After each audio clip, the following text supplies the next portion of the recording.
Well, I've been at it again. I've had another trip to that garden centre. I was looking for something in particular. We've already got Tumbling Tom cherry tomato plants that we're going to put in baskets and containers. But every year, even though I'm growing in containers, I like to have a full-size tomato plant just to get those bigger ones. So I popped along to the shop and I spotted this. And that is the name of it. I'm sure you've all grew these before. This plant was only £1.40, but I bought it for a particular reason. It's been double seeded and both plants have come up, so we've basically got 2 for 1. And when you get a situation like that, it's not difficult to split these off and get 2 separate plants growing in different pots, which is what we're going to do. I did buy a couple of other bits, including around 7 bags of compost, so I know I've got plenty at hand. But we're also still using the old compost from last year as well, and we're amending that as we go. But I have got some big containers to fill up at some point this week, so it's best to have it there when I need it. So I'm going to separate these 2 off and then repot them, and that's as 2 tomato plants set up. So first thing to do is fill a couple of containers. So what I'm going to do is just loosely fill them, and then I'm just going to compact it down just a little bit, not too much, and then top it back off. When it comes to planting bigger plants, then you want to make sure that you don't compress that compost down too much, because you know you've got to get that plant in and all those roots as well, so don't go too mad at that. So now we can get these plants out, and just before I take it out, look at all the roots that's trying to grow out at bottom. It's definitely time for a move. And then when we take it out, you can see the extent of that root system. And what we need to do is just carefully break this root ball up. Try not to damage the stem. So very carefully shaking away that excess compost. And just take your time doing this, because tomato plants are quite delicate. And you can see just how much roots there is in there built up. And then we need to pick these plants up and just try and slowly separate them. As long as we get some roots, we're alright. And when you do this on a tomato plant, make sure you pick it up by these top parts. Don't pick it up by this stem, because that is where the roots will come from once we've replanted it. You can see this is quite tight. It's really difficult to separate them sometimes, but if you can get job done, it's worth it. So very carefully separating these off. Look at all those roots. That's got a lot of roots on it. This one has got a lot more, which is why we didn't fill those pots too much. We need to get all them roots into that pot. Now I've taken these out, I'm looking at the fact that I want to bury them a little deeper. So I'm thinking I might have to use a bigger pot for this, because the root ball is basically the length of this pot. So what we'll do is I'll pop out and we'll get some bigger pots. So I've decided to go with these. As you can see, quite a bit bigger. So they'll do fine. And once again, we're going to fill these pots. Sometimes it's just trial and error with what you do. A slight press down, not too much. Top off. And we're ready to go again. And because these are bigger pots, we can use this very useful thing.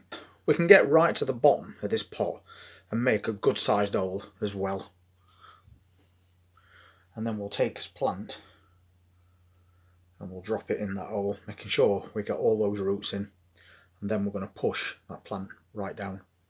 And this is key with tomato plants. You can bury as much of that stem as you want, because it will just grow extra roots from that stem.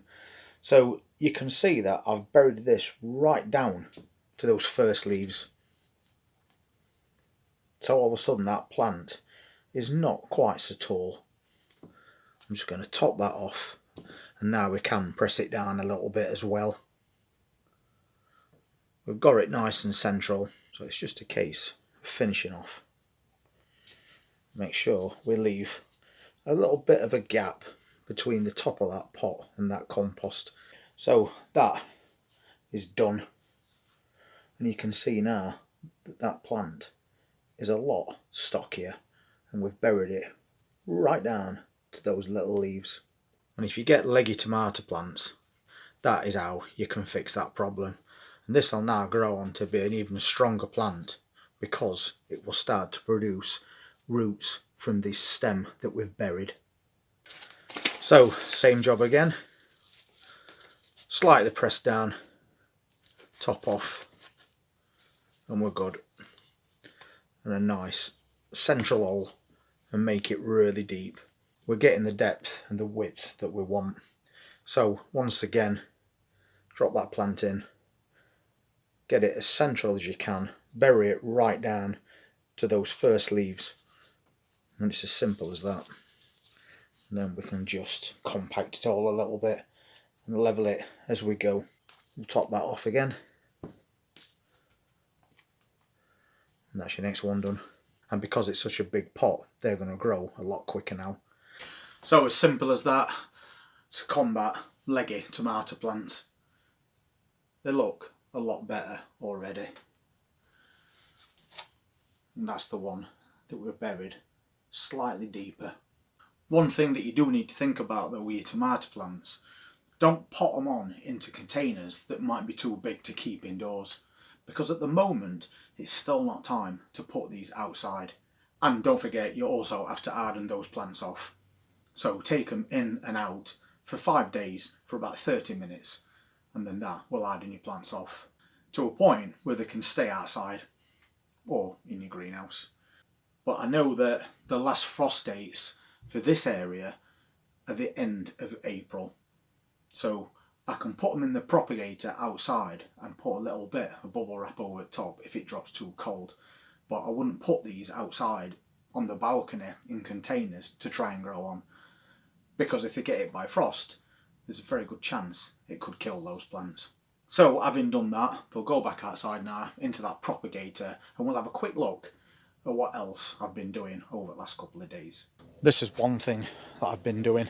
I've added something else to this green stalk vertical planter. I've put some strawberry plants in on a different level, and these are the ones that we took off last year's runners, so they're basically free plants, and everything else is looking really healthy as well. And the things we've got in this propagator, they're also doing really well. But I have noticed that a couple of these plants probably would benefit from also being potted on, like these peppers. They're getting a few roots coming out at the bottom, and they're not bad sized plants, so we could move them on into bigger pots because they're quite small, those. And the same thing with these Tumbling Tom tomato plants. You can see the roots are starting to work their way out, and once they reach that stage you could restrict them if you don't pot them on. So I'm going to probably do that this afternoon. I haven't shown you this golden raspberry plant for a few days. It had a little bit of growth on it the last time we looked, and look how much growth we've got now. It's doing great. And we've also got flowers on those apple trees, and that one has got even more. But that is the same tree, so there red flowers, and over there we've got white ones. That rhubarb plant is doing really well, and that is a supply of compost that I've bought. There's about 7 bags in there, and I paid £15 for 3, so I thought that was quite a good deal. Those are the peas that were recently sowed, and we put 3 to 4 peas in a pot, and you can see that they're coming through already, so that's great news. And as garlic is definitely ready to be planted elsewhere now. It's getting too big for those containers as well. But if I move these out the way for the minute, you can see that I've also planted some more onions. But these are ones that we've grew from seed, and although they don't look great, they will pick up. But you might notice that I've got multi-sown ones in there, so we could get 4 or 5 onions all growing in one little space.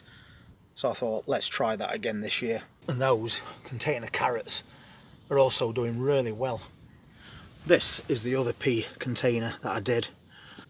They're the ones that were growing for pea shoots, and you can see we've got really good germination throughout this container. So I think for today that's about it. It's a little windy outdoors today, but it's nice and warm and sunny consistently, and that's going to help your plants thrive. But come tomorrow, apparently the temperature is going to be round about the same, but that wind is going to completely drop away. But be aware that once that happens, things are going to dry out a lot quicker. So keep your eye on that. Bottom water where you can. But don't leave your plants in propagators in full sun without checking them at least once a day, because you don't want them drying out and dying. So if anybody's grown into tomato plants this year and you found that they've stretched, become a little leggy, you now know exactly what to do to fix that problem. Anyway, enjoy the rest of your weekend. Look forward to that sun on its way very shortly. And if you want to see what I'm going to be doing next week, please hit that subscribe button and press that notifications bell. And I'll see you then. Take care.